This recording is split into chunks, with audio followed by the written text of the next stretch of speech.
আসসালামু আলাইকুম। ভার্সেটাইলিটি একাডেমি পক্ষ থেকে তোমাদের স্বাগত। প্রিয় শিক্ষার্থীরা, এখন আলোচনা করব ষষ্ঠ শ্রেণীর বাংলা বইয়ের সুখ কবিতার এই অধ্যায়ের সুখ কবিতার কর্ম অনুশীলন দেওয়া আছে। সেই কর্ম অনুশীলন পৃষ্ঠা নাম্বার 69, এই 69 পৃষ্ঠার কর্ম অনুশীলন যেটা দেওয়া আছে সেটার অ্যান্সার ক্লিপ নিয়ে আজকে আলোচনা করব। চলো এখন আমরা অ্যান্সার ক্লিপটা দেখি। ষষ্ঠ শ্রেণীর বাংলার সুখ কবিতা কর্ম অনুশীলন পৃষ্ঠা নাম্বার 69, 1 নাম্বার দেওয়া আছে যেটা কে কি সুখ হয়, কে কি করে সুখ হয় এ বিষয়ে তোমার সহপাঠীদের মতামত নিয়ে একটি প্রবন্ধ রচনা করো। প্রবন্ধের প্রত্যেকের মতামত হুবহু উদ্বৃত্ত করার চেষ্টা করবে। প্রবন্ধ কে কি করে সুখ হয়। সুখ একটি আপেক্ষিক ধারণা। একজন মানুষের জন্য যা সুখকর অন্যের জন্য তা না হতে পারে।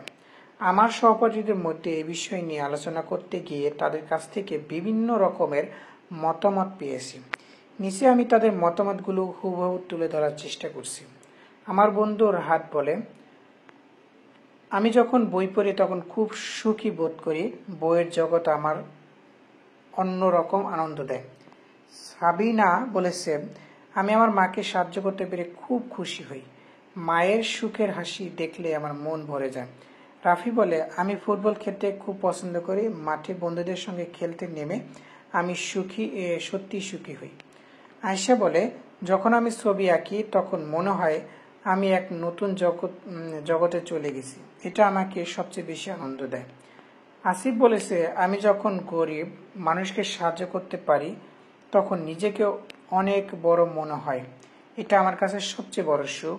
তন্ময় বলেছে, আমি নতুন কিছু শিখতে পছন্দ করি। শেখার মাঝে আমি আনন্দ পাই এবং এটা আমাকে সুখী করে তোলে।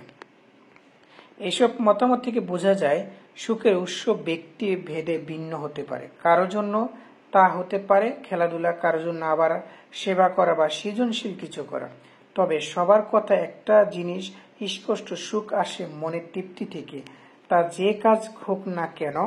এই প্রবন্ধের লেখার সময় আমি উপলব্ধি করেছি আমাদের প্রত্যেকের সুখের অনুভূতি আলাদা হলেও সবার মাঝে ভালো কিছু করার ইচ্ছা আছে এবং সেই ইচ্ছেই আমাদের প্রকৃত সুখ এনে দেয়। শেষ কথা, সুখ খুঁজে পাওয়ার খুব কঠিন কিছু নয়।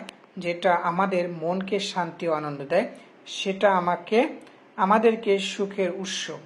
তাই কে কি করে সুখী হয় তা বোঝার জন্য আমাদের একে অপরের অনুভূতি মতামতকে সম্মান জানানো উচিত।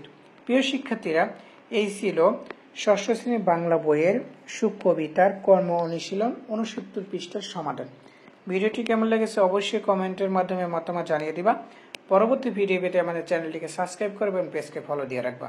আল্লাহ হাফিজ। আসসালামু আলাইকুম।